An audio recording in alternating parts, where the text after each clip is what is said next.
আজকে বিনি চাউল দিয়ে পিঠার মধ্যে আমার সবচেয়ে বেশি পছন্দের একটা পিঠা বানালাম। একদম ছোটকাল থেকে এই পিঠা আমার অনেক প্রিয় ছিল। বাসায় যেহেতু বিনি চাউল আছে আর পিঠা বানানোর জন্য উপকরণও রয়েছে, তো একদম সহজে বানিয়ে খেলাম এই বিনি চাউলের পিঠা বিনি হোগাটা। পেকনরে জুজু, নমস্কার, কেমন আছেন সবাই? আমাদের চাকমা সম্প্রদায় বেশ জনপ্রিয় আর আমার অন্যান্য পিঠার মধ্যে সবচেয়ে বেশি পছন্দের একটি পিঠা হচ্ছে এই বিনি হোগা পিঠাটা। অনেকেই আছে পিঠা লাভার, তাদেরকে বলবো এই ভিডিওটা পুরোটা দেখবেন আর কখনো খেয়েছেন কিনা অবশ্যই কমেন্ট করবেন। এই পিঠা বানানোর জন্য নারিকেল কুচি কুচি করে কেটে নিয়েছি আর যেহেতু বিনি চাউলের পিঠা এখানে 1 কেজি বিনি চাউল নিয়েছি। এই পিঠাটা বানানোর জন্য কিন্তু চাউলগুলো ভিজিয়ে রাখতে হয়। আমি সকাল থেকে দুপুর পর্যন্ত ভিজিয়ে রেখেছিলাম। আর লাগবে কলা, তারপর হচ্ছে পরিমাণ মতো গুড়। কলা যত বেশি হবে এই পিঠা খেতে কিন্তু তত বেশি ভালো লাগে। আর গুড়টা হচ্ছে আপনারা পরিমাণ মতো দিতে পারবেন, গুড় না দিলেও কিন্তু চলে, তবে হচ্ছে যার যার পছন্দ অনুযায়ী। যদি একটু মিষ্টি খেতে পছন্দ হয় তাহলে হচ্ছে গুড় ইউজ করা যায়। এখানে আমি কি বকবক করছিলাম কি জানি, তো এখানে যেহেতু সব উপাদানগুলো রয়েছে আমি এখানে কলাগুলো ছিলে ছিলে দিয়ে দিচ্ছি। আজকে পিঠা বানাতে কলাগুলো একটু শক্ত শক্ত টাইপসের ছিল। এই পিঠা বানানোর জন্য একদম নরম পাকা কলা হলে বেশি ভালো হয়।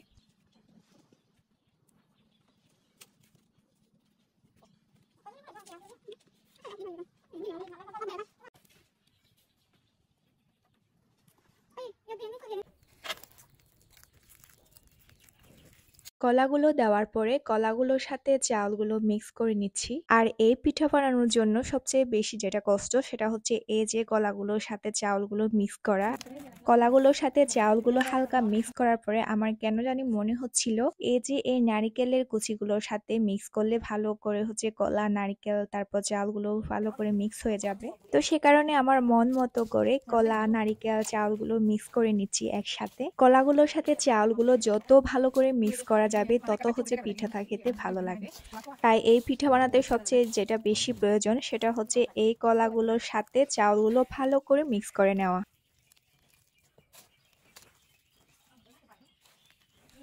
এখন ইউজ করব গুড়, আর গুড়ের বদলে চিনিও ইউজ করা যায়। যেহেতু গুড় আছে তো আমরা এখানে গুড়ও ইউজ করছি।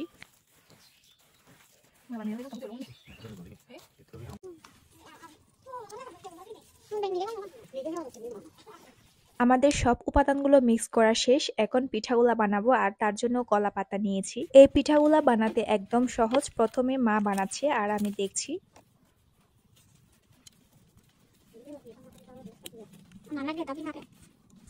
এই যে প্রথমে চাউলগুলো কলা পাতায় দিয়ে কলা পাতা মুড়িয়ে তারপর হচ্ছে বেঁধে নিলাম।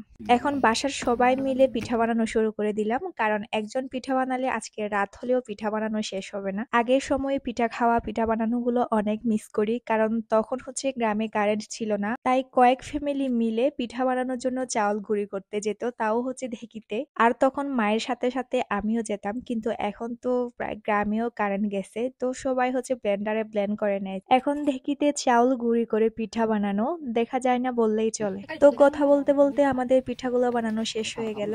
এখন পিঠাগুলা সিদ্ধ করার জন্য পাতিলের তলার সাইজে, আমরা চাকমা ভাষায় সাবারা বলি, ব্যাট দিয়ে বুনে ওইটার উপরে পিঠাগুলা বসিয়ে দিচ্ছি। দেন পিঠাগুলা সিদ্ধ করার জন্য চুলাতে বসিয়ে দিলাম আর ঠিক 1 ঘন্টার পরে দেখলাম পিঠাগুলা হয়ে গেছে।